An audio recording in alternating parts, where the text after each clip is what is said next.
Hello and welcome to another episode of the Construction Corner Podcast. I'm Dylan. I'm your host, joined by my blue collar badass. And I don't feel like talking about the weather this week, man. But how are your jobs going, Matt? Jobs are going pretty damn good. We're kind of on almost to the finish line on a couple big ones, and we're still at the starting line on our really big project for this year. But things are moving, man. Despite what's going on outside, and despite the where the trucks are, we're still getting materials as we need them right now.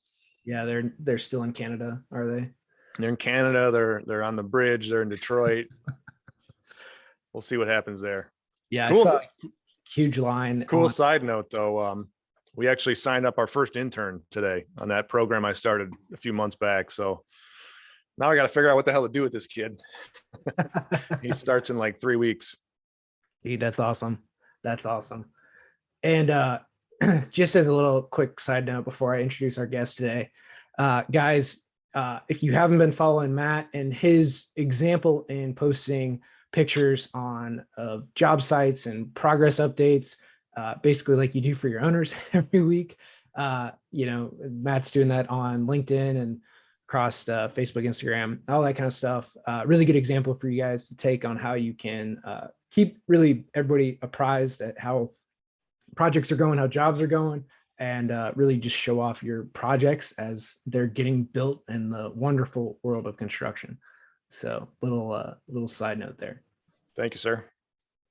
But to introduce our guest today is Chris Murphy, who is the owner of Blueberry Home Services on the South Shore of Massachusetts, 30 miles south of Boston, which I'm guessing is a completely different world from Boston down there.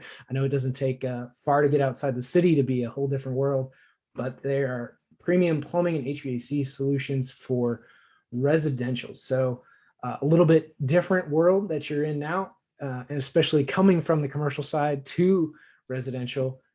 It's a good direction to go, or an easier direction, I should say, in some regards, and more difficult in others. But Chris, welcome to the show. I appreciate you guys having me on today. I'm super excited about having this conversation here. Absolutely, man. Glad to have you. So let's just kick right in, because I was going to hold off on this question, but you said it when we were chatting earlier. I don't know if it's typical or not, but in my mind, it's typical when guys they start in residential at some point, and then they gradually migrate into commercial. You took the opposite approach, right? Why don't you tell us a little bit about that and kind of how you got on that path, and what led you to start in commercial, and then what led you out of commercial to residential? Yeah, so I have a pretty unique, I think it's unique to me anyway, story. But my father was a plumber, commercial plumber. I never wanted to be a plumber in my life. He would drag me out of bed on Saturdays and all that, kicking and crying. I never wanted to do that job. That job sucked. And I went to parochial school my whole life, getting ready for college. And I'd always said I was going to be a businessman, this, that, the next thing, never going to be a plumber. And junior year of high school, I was like, I don't really know if college is for me, Not that I had bad grades or anything. Something in my head said, maybe there's something else for you, I wrote an essay about how you should learn to work with your hands to some degree. Graduated high school, told my old man, I said, hey, I want to get into the plumbing trade, At that point, he was actually a union plumber in Boston. And I said, I want to get in the union, because I knew that's where the big bucks were, right? And he said, yeah, he goes, we'll get you there eventually, but he goes, I'm not putting my name on you right now. The union's what the union is, right? Like we all know you got to know somebody, right? And so I had to go out, and he said, go do a year, make sure you want to do this before I put my name on you. And went out, worked for a couple small shops, doing this, that, the next thing. Following year, kind of put my application into, it was Local 12 in Boston, got in, and started my apprenticeship in the union. And I did every job from 30-story high rise. A lot of it was hospital work. I did my first 5 years was the apprenticeship around here. I did with one company. I left that company after I got my license, just on good terms, looking for greener pastures. Moved on to the next company. I did small projects for this company. Small projects for this company were $1 million and under. And my main my main focus was working at Mass General Hospital, and that's where I had myself and a crew of guys there. We did killer work. We did mainly the hospital work, but we bounced out and do other projects. I had a great job. My company was awesome. I worked for. I just had a disagreement with one of the big dogs in the company. You know, we had there's a foreman project manager Christmas party every year. You know, we'll have a couple drinks, have some food, conversate, have a good time, and it was hey, you and this guy shouldn't talk tonight. I said, all right, no problem. And it seems like all night we were just making the rounds, never meeting once, and then, you know, the last hour of the party was like, hey, how you doing? And conversation went south, and in my mind, I had always known, like, not that he was a bad guy, but I could say it was green, he said it was blue, right? Didn't matter what it was, we just never were gonna agree. I was oil, he was water. And it kind of came push to shove. I said, listen, I'm done. I said, I'm pulling the plug on this. I'm gonna go on my own, right? And I didn't tell him I was going on my own. I said, I'm just done working here. I handed the keys over, instantly regretted that, walking out of the establishment in the middle of Boston, leaving my jacket inside, right? Left my jacket and my pride inside because I was like, oh man, I can't go back in there and get this jacket. I'm in the t-shirt outside. It's 20 degrees. Calling a cab. I get home and sitting on my couch. I'm like, oh boy, what did I just do? I have a wife and 4 kids at the time. I just quit my job 2 weeks before Christmas, and I said I'm just gonna sleep this one off till tomorrow and see what happens. Woke up that morning, jumped in my truck. I'm gonna go sit at Dunkin' Donuts and grab a coffee, and just hopefully my wife thinks I'm at work. And I was like, damn it, I gotta call around and see if I can get a job. No one was hiring, you know. And maybe after the new year we'll put you on, but at that point it was kind of sink or swim, right? I had to put food on the table. I had always done small side work. I had a little side gig going, a little hustle on the side.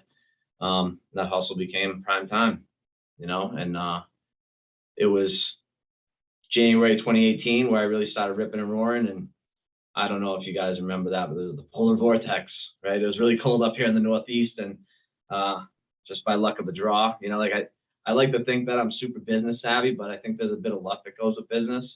And that polar vortex froze everything up around here, and I was a pretty busy guy at that point, you know. And I just kind of ran with it, and here I am. You know, we've been in business for 4 years. We have 50 employees. We just finished 2022, $9.4 million in revenue. You know, is revenue a really important number? It's really what you keep. You know, we're still working on that number at the bottom, but I think we're in growth mode for sure. You know, and that's kind of where it all started. Well, that's awesome, man. That's a really cool story. I don't know if there's a better walking out of a bar story, you know. Well, it turned out well, right? That at the end of the day had a happy ending, or somewhat happy ending, right? Yeah, and then like the company I left there, like, listen, I disagree with one person. Am I telling people to go, hey, go quit your job because you disagree with one person? I'm sure there's a better way for me to go about that. If I ran into that guy today, I haven't seen him since, I'd probably have to shake his hand, but that company was great. You know, if I hadn't had that conversation, I'd still be there today. You know, I made great money. I had a great gig. They were an awesome company to work for. It just, life goes on, right? Things happen and you move on. Yeah, man. And you know, you mentioned luck is a big part of it. And, you know, maybe that plays a little bit. First of all, my pipes froze up during that damn vortex and my whole basement flooded. And I hired a new to me plumber to come help me. But, you know, luck only works if you've got the preparation and the balls to do something with it when it comes around. So don't sell yourself short on that end. Yeah. I'm not one of those guys to pat myself on the back, you know, like it definitely takes hard work, right? Like we talk about it a lot around here. It's like we just finished our 4th year, right? Like I'm 33 years old. I try to think back to high school. What was high school to me? Like I remember like the important parts, but like it's all just a blur. It's just like a flash in the pan. I'm like, this is just the flash of the pan of this whole company, right? Like what else do we got in store for us? You know, and it definitely takes some, I mean, listen, it took a lot of hard work, right? But hindsight's 2020. Like I feel like it didn't take a lot of hard work. Like the hard work's happening now. The hard work then was a lot real physical for sure, but a couple months later you kind of forget about the physical pain and the roughness you got to do. It's just funny how life works like that, you know. Oh, absolutely. Yeah, and before we move to the business pieces, real quick, I want to touch on some hospital work because as a plumber in a hospital, most people think probably water pipes, but did you also touch like a lot of med gas and all the other piping that's within a hospital that most people might not think about because those are very complex spaces? Yeah, so in Massachusetts, we have a state license. You hop on any sort of Facebook forum about plumbing, and everybody's doesn't pass in Mass, right? That's the big thing they like to say as far as plumbing groups go. It's a pretty strict state code. I probably have the book floating over there somewhere, but it's very Massachusetts specific. Inside the hospital, we did everything, like you said, wastewater, potable water, non-potable water, oxygen, nitrogen, air, whatever you name it. But yeah, we did all those. My crew actually, we did a lot of NICUs and a lot of massive shutdowns. And at the time I was the foreman, I was 28 years old, and we had a relatively young crew. I think like the oldest guy was 30 years old. It was a small crew. Like it was 5 guys, including myself. But we'd shut down NICU units, which young kids, ICUs, and we'd swap over these major med gas systems, and we got commendations from the hospital, and it was I there doing the work, yeah, but like at the end of the day, it was my team, and I think like my biggest thing, even in my company now, I like to let everybody know I'm just a B player. I hire A players, right? I want to surround myself with A players, make me shine because I'm just me, right? I'm just a B player, and I did that then. And I think that translated to my business now. But plumbing is a serious business in the hospital. It's not about, hey, anybody can put the pipe in the hospital, but you got to care about that end user, right? You can buy a plumber, you can buy piping, but you can't buy that personality. It's a lot more relationship driven than just production driven. And it was super unique. And I to be honest, I loved it. It was awesome. I loved doing that job. Yeah, before I quit my job and went on my own, I did a lot of hospital work, and it's it's super rewarding to do hospital work. Just the people that you're serving, and then I never did NICUs, but we did ORs, we did some other ICU floors. Like it's pretty rewarding, man. Like to be in those hospitals to chat with, a lot of end users, right? The nurses, the staff, like hospitals, and you get to see the same 5, 10 people, right? It's the same construction project managers, it's the same people kind of over and over, and really becomes a pretty tight knit community. But I just want to touch too on like, how for plumbing in particular, right? Most people think of their houses, and then you go to something like a hospital, and there's like 19 more systems and crucial things, right? Like oxygen to next to the bed, right? All the nitrogen, like there's a lot of gases that need to be, that are life-saving gases, right? To be delivered to every bed, every patient location within the building, and some in the middle of the hallways, right? To connect somebody to if they're having a problem. Like there's a lot of those kind of details that I think a lot of people you'll never notice until you need it, especially in a hospital. Yeah. Listen, I have 4 kids. They still think I only replace toilets.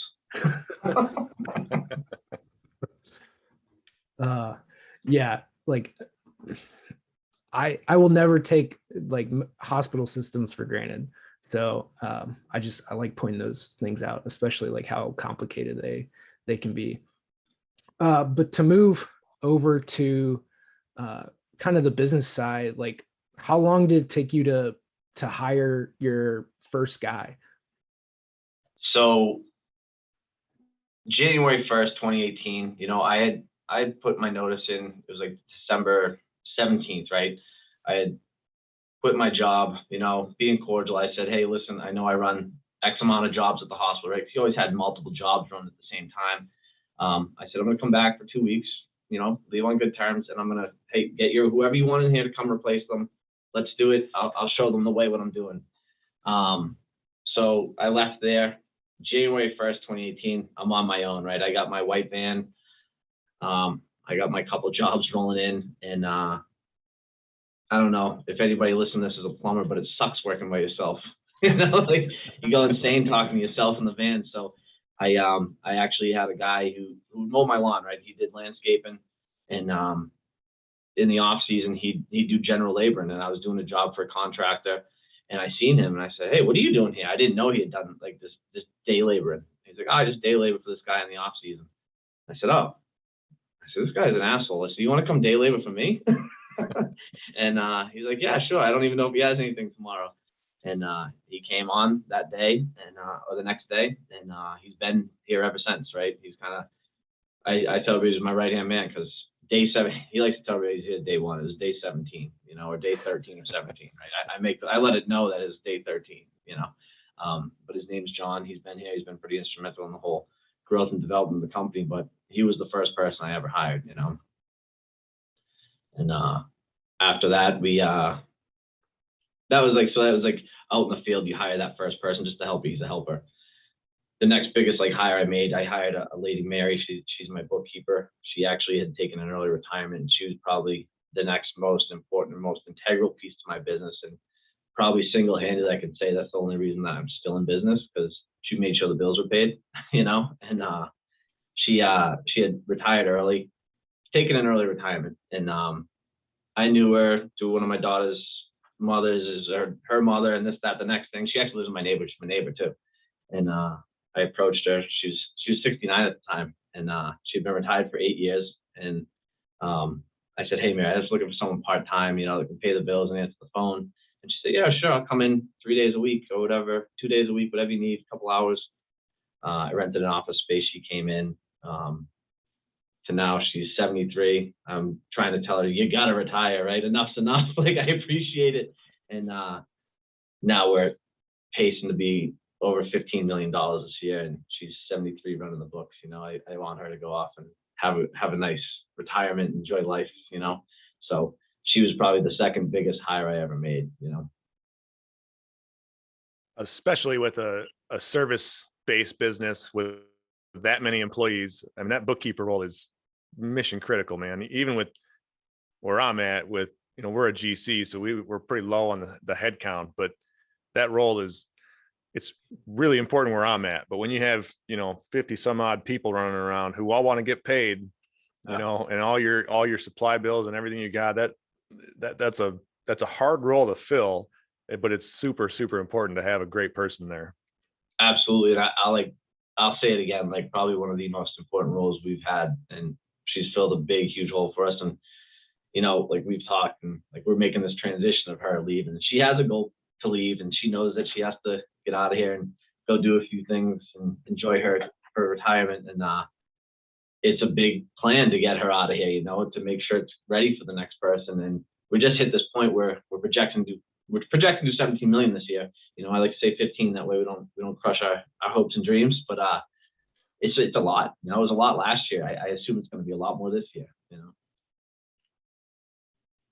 Well, I want to get to your revenue goals here today, but while we're still talking about staffing, question we ask everybody is, how is your labor market there in the Boston area? You got 50 people on staff, so you can't be struggling that hard to find folks, but what does it look like out there? Are you seeing shortages in available skilled help? I mean, I think everybody in the industry feels that. The one caveat I have, and I like to think I'm an anomaly, I came from commercial construction in the union. Local 12, which I'm a part of, we're signatory of 2 unions now. They kind of saw an opportunity to get into residential construction, a market share that they never had. So they designed a residential construction rate. I had no intention of getting into residential construction, but I saw it as a point where I could enter into union labor, have this high price point for field pay, still utilize this, but do something absolutely different that they've never seen. So I was able to we made service at this residential union rate. And with that, am I saying they have every answer that I needed? Absolutely not. But what it did, it created something that guys in the residential sector never had, right? What do they get coming into the union? Well, they get a decent pay, right? The pay is bargained, but then they have health insurance that's 100% employee paid for. They have a pension, they have an annuity, they have an end game, right? And it's all paid for in their package. And for me, does it come at the cost of the business? I guess, like, if you're not running your business right, yeah, of course it hits the profit, but if you price yourself right, like, I mean, I could buy a helicopter if I price myself right, but you know, like, who's going to find the customer that wants to pay that price? But I'm fine with losing a couple points in profit if it means I can put my head down at night and these guys are happy with what they're getting, and I don't have to think about, hey, I nickel and dimed them on that, you know. So we're able to attract a lot of talent, you know. I think right now, holistically, is the talent lacking? Of course, like we've neglected the trades for the past 30 years. You know, we're gonna see a skills gap here. I'm 33. The average age of a plumber in Massachusetts is 57. You know, we're in for a roller coaster the next 5 to 8 years. You know, and I don't know what the answer is. We're trying to figure that out here. So when that roller coaster happens, we're a solution, and we're not piling on to the problem. So we've been able to establish a steady flow of guys. With that being said, there's still a lot of skills lacking just in the residential sector for us in this area, because in this area that's very union driven. You know, it's just, we're a small state. It's not, you can live pretty far away and still commute to Boston, you know, and it's kind of like you're a small mom and pop shop where you work here, but your goal is to always get to the union in the city would make the big bucks.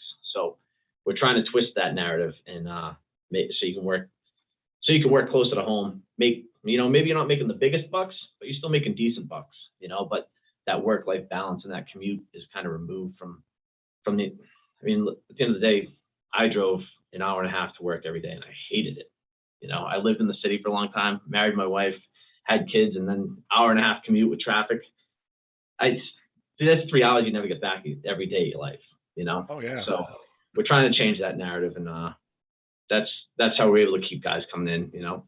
And we have a lot of work to do as far as what we can offer the employee, I think. And at the end of the day, they have the upper hand in this market, and it's nothing that we created, but it's something that society created, right? And something we're gonna have to deal with. Yeah. We talk about this constantly on the show, and excuse me. I get going on a little whirlwind tirade when I start going on this road, but I mean, we've allowed ourselves as a society to just crush the trades. And you said it, you know, you called it a roller coaster. I think it's going to be more like a like a cliff. We're all approaching real fast, but it's coming. And if folks aren't doing, you know, something to make it better, it's going to be inevitable. And so to see you know, and your plan, I love that, you know, trying to keep guys where they live or keep them closer where they live. That's huge. We had Dylan and I had a couple guys on previously, and they said, like, I think their commute was 2 hours one way.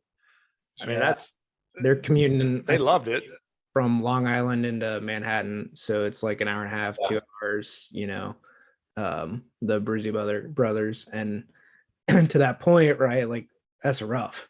And I've driven in a lot of places, and New York is not a place I really want to drive.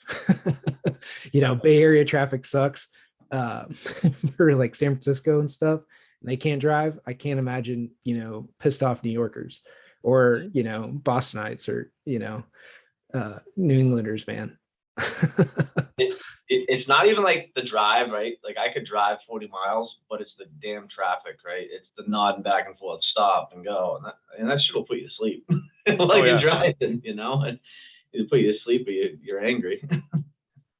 I built a couple stores in a previous life in the Boston area, and I was terrified the first time I had to drive around downtown, man. I'm not kidding you. Like, you guys have those underground highway systems that I can't even describe. Yeah. Like that shit was new to this Midwest boy, and I could do without it. Yeah, it's there's that meme, right? Like, I think it's like it shows the grid of New York City and how, you know, you have A, B, C, all the abs, and then it's like Boston, and it's just a bunch of scribbles, a bunch of horse lanes and all this stuff. It's just because fuck you. Definitely. One thing I do want to come back to on labor, and yeah, you mentioned paying a couple more points for your guys and people, right, to have union guys come in and do residential. The thing too that I don't think you might be paying above you know, minimum wage, right? And those are the points that you're talking about. But the thing that I think you're also missing is because you're going through the union hall, you now don't have, like, you have your union dues, sure, but like you don't have the cost to attract and retain and also to train a lot of people. And that's, I think, a big piece that gets missed a lot, is the recruiting costs for, skilled trades. Is the union's really good at that. And you're probably, and I don't have the numbers on it, I don't think anybody's ever really run it, but what like, I know in trucking it's 12 grand to attract and recruit a driver, right? Mm. Between like just recruiting fees and bonuses and all the other stuff to bring somebody in, and like ads and all the things that they need to do to run to do that, right? And like you start adding that up, and turnover and everything else, like, and some of those like trucking companies have 75%, 100% turnover, which is just like insane. But this is like the good side of the union. Like, I'm not going to get into political things of unions, but I think the union is really great at training and providing very skilled talent into labor pools, and that is what they are very good at doing. And kudos to you for having that, and then kudos to the mass and local 12 to do the residential thing. That's a big deal, and opening that up to, again, provide a very skilled trade into the residential market. Like, I'd be super happy to have a guy that's like union I know that he knows what he's doing when he comes to my house. Yeah, like you said, politics aside, right? Whether you're for the unions or against the unions, I had that debate with myself, right? Like, I left a union position, and there's a 6-month window that you have this bank of hours, right? I have a family of 6, and I know I have 6 months, and after 6 months, my health insurance runs out. So it was at the 6th month, I was like, oh shit, I gotta either get back into the union, or I gotta go buy some health insurance. And I was like, I'm either gonna pay the devil I do know or the devil I don't know, but one way I'm paying somebody, And I just said, hey, I'm just gonna get back onto it, and that's kind of how the union stuff, it kept going. I was from the union. I saw the benefits of it. When I was younger, my father was non-union. I saw him get into the union. We had lived in apartments until he got to the union. Then he got in the union. We moved into a house. I was like, at that age, I didn't understand it. But now hindsight, I see it. I'm like, God, beneficially, it's just, you can look at statistics and reports, like the wage of a non-union versus union guy, it's always a little higher, right? And like you said, politics aside, I think for the worker, it's beneficial, right? And I'm willing as the owner to take that hit. I'd rather them.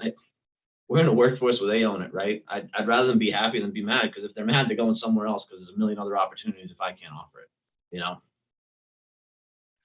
100%. That makes total sense. And then again, like that, you have that they're qualified, right? Coming through Yeah.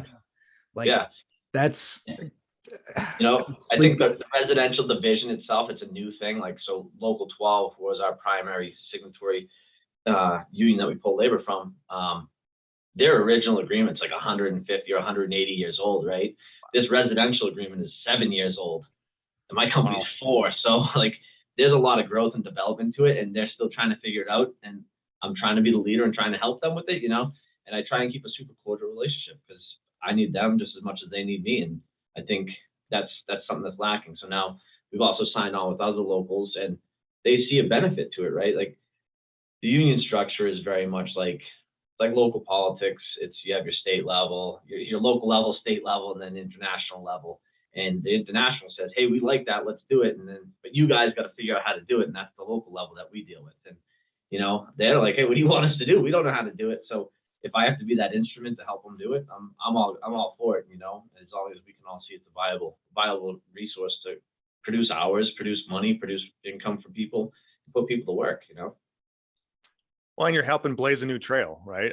I don't think, the unions are still around the Detroit area for sure, but I don't think there is a single family residential geared union in any trade here.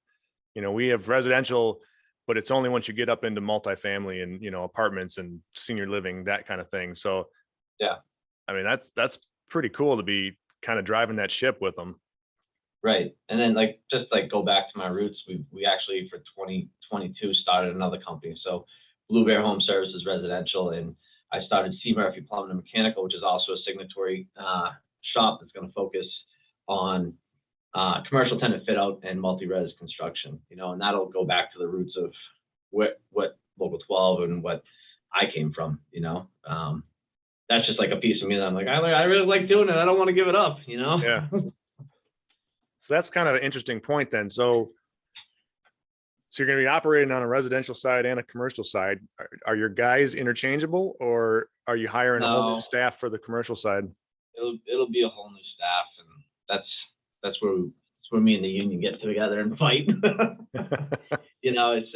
It's I can understand it's two different rates. They don't want to intertwine them. Obviously, they don't want certain contractors have to bid at this high rate, and then Chris is coming along at the lower rate and winning all the jobs. Right. But it's two different rates, so it is what it is. Those are the rules I got to play by. Some rules aren't meant to be broken. Which goes back to how important that bookkeeper is, right? Yeah. I mean, this makes so much sense, right? Like it's, one is understanding the rules of the game, right? And that's a pretty like cut and dry. Like if you're going to use that labor pool, these are the rules. This is, and then we need to have conversations around some of these different things. And I think more often than not, that's where people take a wrong step. They're not willing to have those conversations or willing to take leadership positions like you are, to help figure this whole thing out, right? Like, especially something new on the residential side, commercial, obviously being 180 years old, it's pretty well established, you would say, but is to have these conversations around, these different things, right? And how do we figure this out? Like, how do we work through this together? We want the same end goals, right? You want to hire great people. The union wants to employ people in companies that are great to work for, right? It's a very simple thing. And I just, applaud you on one, taking that leadership role, and two, having like the great communication, and starting something else and allowing that communication to be forged, to, you're going to have disagreements, but you gotta have the conversation first. If you're not having disagreements, you're not growing, right? Like there's a book, The 5 Dysfunctions of a Team. It's called Constructive Conflict. We kind of love that stuff here. Or you can say you're not in construction if you're not. Yeah. That's a good slide into what I wanted to ask you next. You said you did about 9 million last year, and you're looking to do, whether you call it 15 or 17 this year. So I mean, that's some pretty massive fucking growth, man. To go from 0, 4 years ago to 9, and now you're gonna, almost double that again. That's really significant growth. So I got to ask you, because selfishly, I'm going through the same kind of route with my company. How have you been able to keep the holes in the boat from stretching out so big that you're taking on too much water and you're sinking? Like, we're seeing growing pains, right? Mm-hmm. Just candidly, we're seeing the holes in the boat stretch out, and that water's coming in so fast now that, there's areas that if I don't direct focus immediately to it, we're all gonna drown. So what have you done, and how you've been able to kind of temper that? Because obviously you're doing it because you're still floating. So this is an extensive answer. So the 17 million comes from a budget, and the budget was put in place by a guy, Kevin. He's one of my operations managers, and he grinded out this budget for months. And that's why I say 15, because like, do I want to hit the budget? Absolutely. We want to kill the budget, because if we hit the budget, it's going to be our most profitable year yet. But it's February. We're starting to hit shoulder season. I'm like, maybe we're not going to hit it, because we're starting to see that. We'll see a dip this month, but we'll have to kill it in the prime time. But how do we get there, right? How did we get, the first year we did 636 when it was me and John. How do we get from 636 to 2.2 to 6.8 to 9.4, now hopefully 17? The biggest part has been, to circle back, is like who you hire, who you surround yourself with, right? I'm that B player. I've always been that B player. It's your team, man. It's 100% your team. And then having, like, be like, oh, you had some balls to start the company. Yeah, I guess, right? I guess I did, but it's having the balls to let go of the reins sometimes too, and let people grow and let people figure it out. And, I'm a B player. I'm definitely not that smart. Like, there's definitely people who are smarter than me.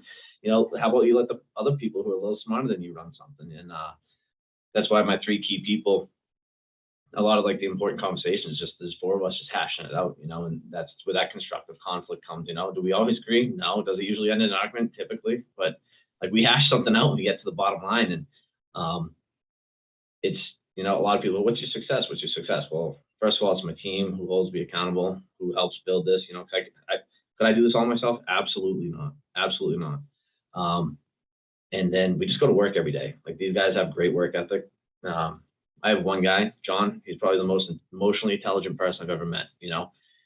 He can read somebody and understand how to interact with them, diffuse a situation. I have Kevin, he's probably a better operator than I am, smarter dude, built a budget, did this, did that. And then I have Patty, she runs my office. She's probably a harder worker than I ever was. If she doesn't know it, she's going to work damn hard to figure it out. And she usually does. So those are like my three key people. They all have their certain attributes, and it's not because like my wise wisdom, I picked these people up because they had them. It just so happened they panned out, and that's how it worked, and that's how we've been successful. So our next step from 9 to 17, what's that mean? I've told my team that they need to develop their team, and now they'll have teams underneath them, and this is your mid-level management, and that's kind of our next step. You go through these progressions of steps. Yep. And things get lost in those steps, but these massive growth points, they plateau, then they grow. And we're probably in one of these massive growth points. And will we lose people? I'm sure we will. Hopefully no key people, but people don't like change, right? And as long as we're maintaining our plan and our trajectory and what we plan on doing the next 5 years and the next 8 years, there's no stopping us. We just go to work every day, right? There's no tricks to this pony. It's just go to work every day.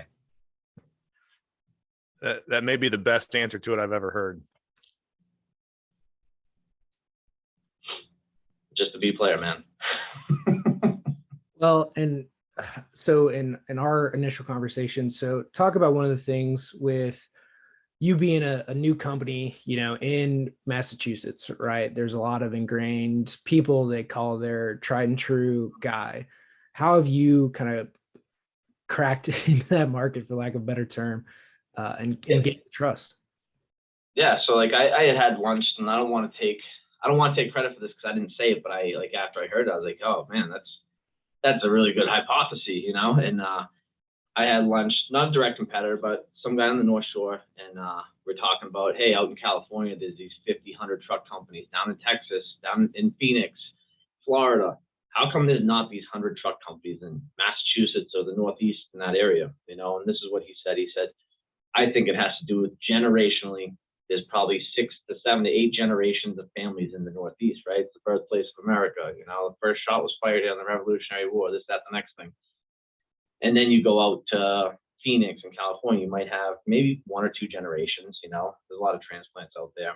And you have this sector of people like, hey, my dad used Joe as for his plumber, then Joe's son became a plumber, and now he's my plumber. And then when my kids grow up, Joe's kid will be their plumber, and you have a lot of this, I don't know, it's not collusion, but that's who you use, right? Because that's who my dad used, that's who my mom used, that's who we use. And that it just cultivated this culture of 1 and 2 man truck shops around here.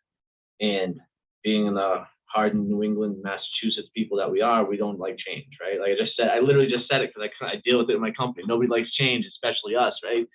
This is how it's been. We're not changing it. This works fine. Don't change it. And then enter us, right? Chris, he wants to have a 50, 100 truck shop here operating out of Massachusetts.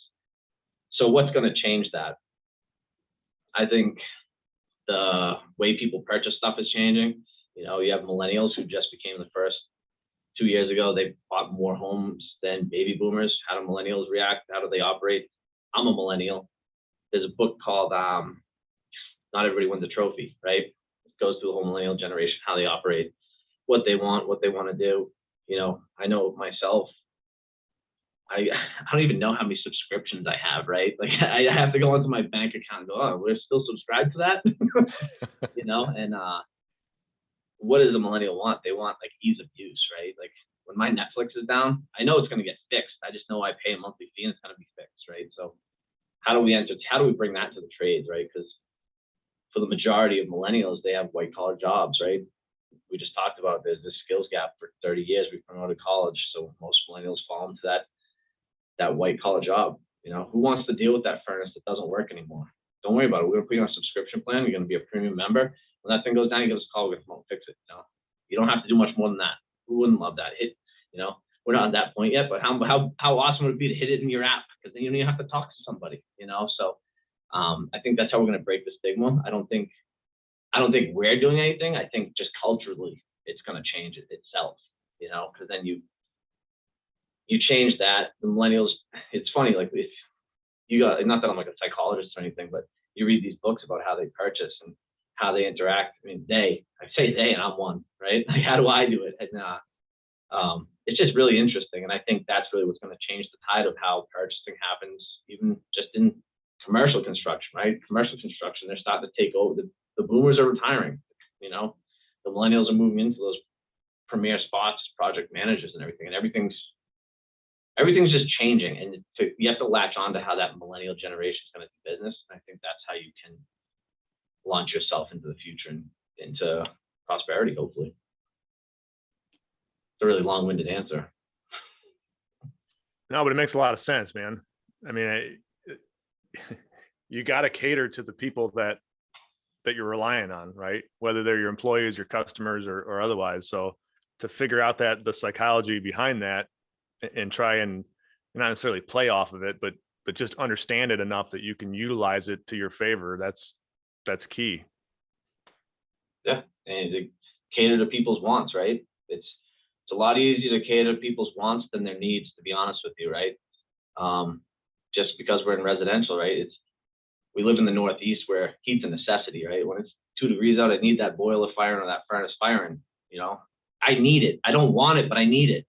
But when it's hot out and I'm sweating my ass off in my house, I want that AC. I'm ready to spend the money on that. Not so much on the boiler, but the AC, I'm all in. You know, like I predetermined that I want to spend 20 grand on a new AC system this year. I didn't predetermine I needed to put in a new heating system.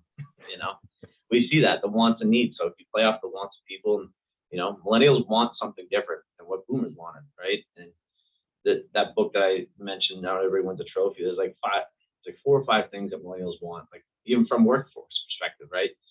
They want to know that they're valued in their work industry.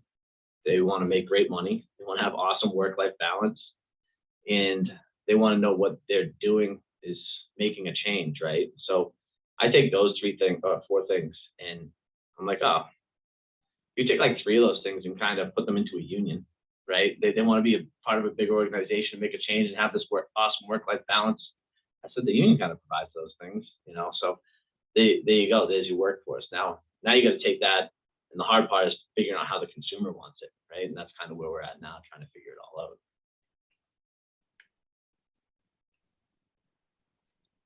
There's a ton of pieces in there. So one of the things too, like when you talk about subscriptions and membership and things like that, it's been around for a long time in a lot of other industries. Construction just never latched onto it. It was always pay for use. You know, like we pay whenever we deliver a service, right? Or that was how we always interpreted it, versus like a on call, right? I got a guy and I call my guy. I've already paid my guy and it's done. And it's just something that, you know, can be very easily put into place, especially for like service contracts, right? For HVAC and plumbing and a lot of those things, right? Like can be fairly easily put into place. Matt, you're going to have a harder time on a subscription basis as a GC, but for sure on service, right? Like that's a fairly easy thing to people understand what they get. You know, you got to bundle your services in there, but a subscription model when it comes to those types of services and maintenance contracts, like maintenance contracts have been around for a long time. We never called them, you know, platinum memberships, right? There was always a membership or a maintenance contract, right? And just to bring in some of like the different wording, different vocabularies to make it seem like, you know, this is cool, not like, oh, this is the get your, you know, AC turned on in the summer membership, you know, club, right? Like not some boring thing, but something that's kind of exciting that, you know, people feel good about buying, right? Like a maintenance contract never sounds fun, but a, you know, platinum membership, that sounds great. Yeah, man, it's an exclusive club, right? It's I mean, as far as the memberships go, it's what's that membership offer, right? We're a premium service. You know, not everybody gets this service. You know, we're not everybody's plumber. We're not everybody's HVAC technician. We're not everybody's drain cleaner. You know, we offer a premium. We have a certain way when you call in here and how we handle business, right? You're not calling Chuck in the truck. I'm not answering my cell phone. I'm not telling you I'll be there at 4 and I show up at 6 while you're in the middle of dinner, right? There are people who deal with booking your call, letting you know when someone's coming. That guy's coming. He's in a uniform, right? Why is he in a uniform? A lot of people wear white uniforms. People are like, oh, you're a plumber. Why are you wearing that? Well, that's exactly why I'm wearing it. Because why is it okay for you to say I'm just going to show up with my ass crack hanging out? Why was that okay? You know, why is that stereotype okay now? It's not okay for me to wear a button-down shirt anymore, right? Like there was a time where it was the plumber and the doctor, and then it went the plumber and the doctor, you know, and like that's like, I guess that's my personal vendetta is to raise the trades up, right? If I can do my company right and be successful in paying guys more and changing the image, I hope that at least that tide raises somebody else up. You know, I hope somebody else catches on and wants to do business the same way. For far too long, guys go out there, they don't know how to price themselves, they don't know how to communicate with customers, and that's been how we deal with the trades, right? Because when you charge more than $200, Mrs. Jones like, why is it so expensive? Because Joe down the street charges that. I know Joe down the street lives in a shack, right? Like he shows up in that shit box van that leaks oil all over the driveway too, you know?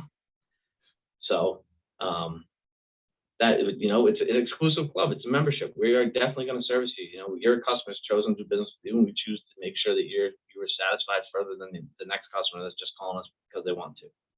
You know, it's the Costco model. You know, I don't know if you've ever watched anything on the Costco model, but Costco sells stuff on massive quantities, right? They sell hot dogs for $1, and we have Stop and Shop. That's our big supermarket around here. They sell hot dogs for $1.25. Why?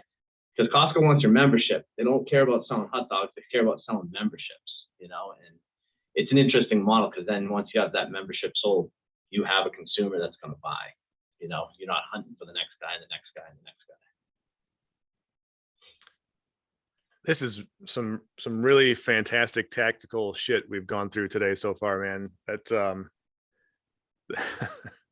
you know, to put it into a little bit of perspective of what you're doing, you're taking the trades, which everybody knows what trades do, all right, and your own personal mission to build them up is shining through so much that you're pulling from like various different industries, right? There have been industries doing this for decades, what you're talking about, but never in a trade-based model.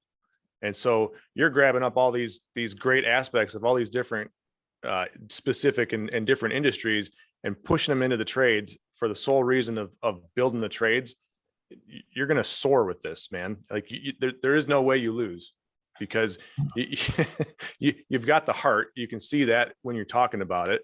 You know, you've got the mission, which is obviously way bigger than just putting money in your own wallet, you know, and it's even bigger than just your 50 some employees, because now you're breaching out, and it's not just helping Blue Bear and helping C. Murphy plumbing.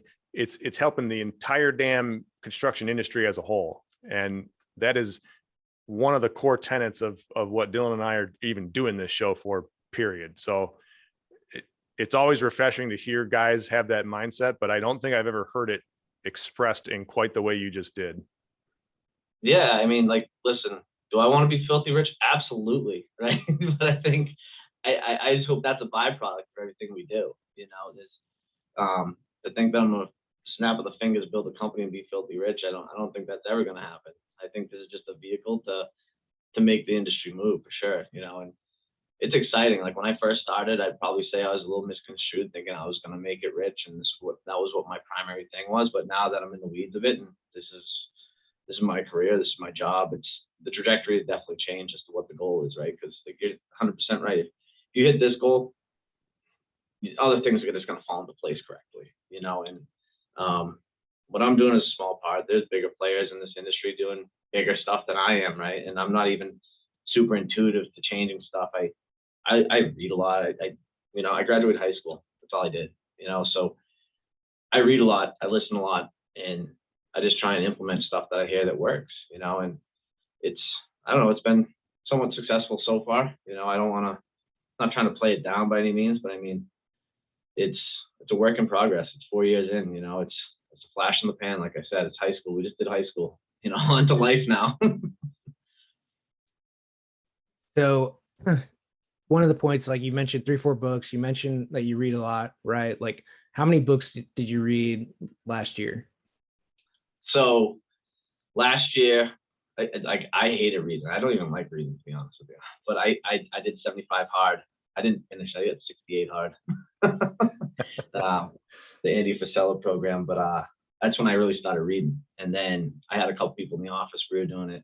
Kevin finished 75 hard. I lost some money to him, but that's when I always started reading. And then he'd read a book, I'd pick it up. He'd read a book, we'd pass the book around. Everybody would grab a book. We go out to these Better Business Practices out in Minnesota all the time. It's usually like, hey, I'm gonna take a book for the plane ride, you know. How many books do I read? I mean, I'd like to say I read once a month, but one a month. But realistically, it's like I go in these sprees, and when I go in the sprees, I have an Audible playing while I'm driving. I'm reading a book at night. You know what I mean? I'm kind of like one of these guys that just take the information like from a fire hydrant, and I hope I just take a couple sips out of it, and then I'll burn myself out on reading. I wish I could be one of those guys that's like, I consistently read, but I don't, you know, but I consistently consume, right? If I'm not reading, I'm listening to a podcast, and it's not a podcast about like, not a fictional podcast. It's just business and self-development podcast. That's all I ever listen to. Even to the point, like I'll be at the gym and I'm like, what the hell am I doing? I'm listening to a podcast while I'm lifting weights. Like, what happened to you, Chris? So I don't know, I'd say roughly like between 10 and 12 books a year, and then whatever plays in the Audible. Like I have 3 Audible books going on right now at once, which is not helpful. Like you lose storylines, you lose what's going on, but it's all information at the end of the day, you know? Yeah, I mean, it's just how you process it. Like you said, you know, it's as long as you're implementing something on what you're hearing, reading, you know, or seeing, then you're doing the right thing. You know, I was the same way. I didn't read for shit from probably the time I got out of high school until I started 75 hard a couple of years ago. And now I don't read nearly as much as Dylan here, but I don't think most people do. But I'd read as much as I can, right? But the key to me is grabbing nuggets out of everything I'm putting in my head and doing something with it versus just letting it fizzle and fade. Yeah, I think like you see all these posts on Facebook groups. Oh, what books should I read starting a business? You know, you get your generic ones, the E-Myth, Rich Dad, Poor Dad, all these books. And I read them all, right? And at the time, I was like, I don't know what the hell working on your business, not in your business even means, dude. I just need a paycheck today. And like, so you put that in the back of your brain, like, yeah, whatever, on to the next book. Rich Dad, Poor Dad, assets and liabilities. Okay, whatever, dude, need a paycheck, you know, next book. And you know, you keep reading, then you get better at business. You read these books, you start understanding stuff, and then you're like, holy shit, I should probably go back and reread that book that I kind of didn't really understand, that it clicks now, you know, like, so I'm actually going back to books that I read in the beginning and rereading them, you know, and I'm not one of those guys, like I watch a movie, I don't watch it ever again, you know, so now for me to go back and read a book, like, I don't know, obviously there's some value in there for me, you know, I'm a one and done guy. Yeah. You got 4 kids, so that's not true. But that's a really good point, man. Like it's going back and, you know, like how much information did you retain on the first reading of it? And then what could you actually use out of it? Right. And I think for a lot of people, it's trying to think of being a little more selective in what book you read, you know, like going into a Facebook group and asking is like, I mean, it's drinking from a fire hose, and they don't know where you are. Right. Mhm. So then it's on you to figure out what's the book that you need for today, right? What's the information you need to get to the next step and not to like jump to the top of the ladder, right? Like, and there is taking the elevator, but it's also like, what is the book that you need today? What is the problem you need to solve today or in the next 3 months or month or whatever? But what is the thing that's going to help you today that you need to be reading? And then read it till you understand it, which is going to take more than once. And that's, you know, I think a big thing for a lot of people. And then to read the multiple books on the same topic around whatever it is you're trying to figure out. So if it's marketing, you need to read 2, 3, 4 marketing books that again have been vetted on whatever it is you're trying to figure out. Same thing on operations, you know, and you can go through 2, 3, 4, you know, like E-Myth, Traction, Rocket Fuel, like those are all operations books, and you go around those and then go to the next thing. So I think it's on the right path, and obviously you retain enough to be able to rattle these things off, and do them pretty easily. So again, like kudos, man. Like it's a big deal. And you can see like that's probably a big contributor to, the growth you've seen too. Yeah, and I think a lot of people that get into like you go to the E-Myth, like you're a technician, you get into the trade, you're like, I'm gonna figure out this. And I think he's probably 100% right with that. And I think you just got to inundate yourself with a bunch of stuff that you don't know, right? And you're like, oh man, I thought I knew this and I don't know any of it. Like I'm screwed, right? And you start, like you said, pulling nuggets. Like I'm just gonna try that one thing. Oh shit, that worked. Let me go to the next chapter and see what was in that, and let me see if that worked. And just you apply it piece by piece, and just I don't know. Books are interesting because, like for me, like I don't live in the real time of books, but it's like hindsight is always, oh, that book said that, right? Oh yeah, that book. It's like for me, I'm never like, oh, that book just smacked me in the face today, and I have the solution to the problem at hand. It's always, oh, that's what that book was talking about. This thing that just popped up today, And I think a lot of people get in the trade, they hop on, they want that silver bullet that tells them how to do business, and there is no silver bullet, man. I've been looking for it for 4 years. Let me know if you ever find it. All right. Chris, where can they find you? So you guys can find me. I'm on LinkedIn, Facebook. It's just my name. I don't even know my LinkedIn name. It's Chris Murphy. It'll be in the bio. Check us out check us out at bluebearplumbing.com. But anybody wants to email me questions, cmurphy@bluebearplumbing.com, cmurphy@cmurphyplumbingandpnm.com, and then I'm a pretty transparent guy. So if like anybody has any questions, everybody's on the trajectory doing what I'm doing. My shop's open for competitors. I let them come in here. Not that I'm lighting the world on fire by any means, but I'm an open book, dude. Because if I'm not an open book, I can't expect you to be on the next page, So if anybody wants to reach out to me. I'm more than happy. I sat down with a competitor right before this. That's why I was late with the bio. Just walking him through Service Titan, the CRM program we use. He wanted to know how to use, just track his phone calls. And I worked it out with him, right? Like, cool. It's like, that's my secret. It's not my secret, but I'm willing to help you, so. That's a great way to do business, man. So perhaps the most important question, are you a Dropkick Murphys fan? And have you ever been to McGreevy's? McGreevy's is closed now. Oh no. I am a Dropkick Murphys fan back in my heyday. I actually am more of a Street Dogs fan, and I am YouTube famous for the Street Dogs. I don't know, maybe around 19, 20, 21. There's a YouTube video of me going off into the stage. So yeah. But, nice. Street Dogs, Mike McCooligan was the lead singer for the Dropkick Murphys. And then he went to the Street Dogs and so on and so forth. Yep. Hey, I dabble in them. Yeah. But McGreevy's is gone, huh? Yeah. I mean, Boston took a hit with COVID. Like, I used to work in downtown Boston every single day. And then obviously I opened up on the South Shore here, and I didn't go to Boston. And then obviously I pop in there. I actually lived in the city for a while. And I went there, I don't know, it was during COVID. Like, obviously we got some pretty heavy COVID restrictions and all that. They still have them in town.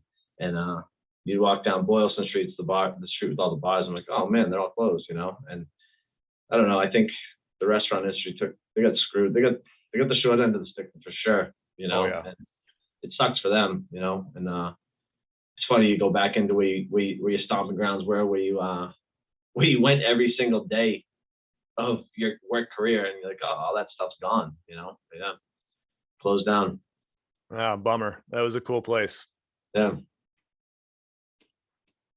Final words, Chris, before I close this out here. My biggest thing is, I think, from union or non-union, the home services industry is it's a market that's heating up. There's massive mergers and acquisitions going on. It's probably an industry that gets kicked by the trades, right? You're a residential plumber. I'm a commercial plumber. I do industrial stuff, and You know, it's definitely, are there mechanical skills involved with that stuff? Absolutely. What is it on the residential side? It's a lot more communication and human skills than anything, right? And that's kind of where my history in the hospital to where I'm at now kind of translated and worked out really well. What we like to say is we do customer service, and plumbing and HVAC is just a small portion of what we do, you know? So I think that residential services aren't a viable source of income or a business model that you can't get on, like, I'm here to prove you wrong. Keep on proving it, man. You're All doing a right. good job. It was great having you on the show, Chris. I appreciate it, fellas. All right, guys, we covered a ton today, and we've gone from the trades doing an awesome job showing up in collar, clean shirt, to really bring it across that this is a profession, right? You're a professional showing up at the door. You're not grimy, greasy with a broken down van parking in the driveway, right? Like, you are here to do a service and be the best possible version of yourself that you are. Chris, you've exemplified a lot of these traits today, and building a team. You're humble about it, and man, you're doing really well. Proud of you. Obviously, if you hear from a distance, but just you've done a great job, man, in a short period of time, putting other people first, doing the right thing. Helping the trades out, helping the union, and doing more than, frankly, a lot of people. Getting better through reading and passing those lessons on to not only your team, but the community at large, both through the union and for having competitors over to walk them through stuff, man. So big hats off to you guys. Go follow Chris in his journey. I'll put all the links in the show notes here. And Chris, thank you so much for coming on, man. I really enjoyed our time together. Obviously, Matt did here too today. So thank you so much for coming. And guys, that is this episode of the Construction Corner Podcast.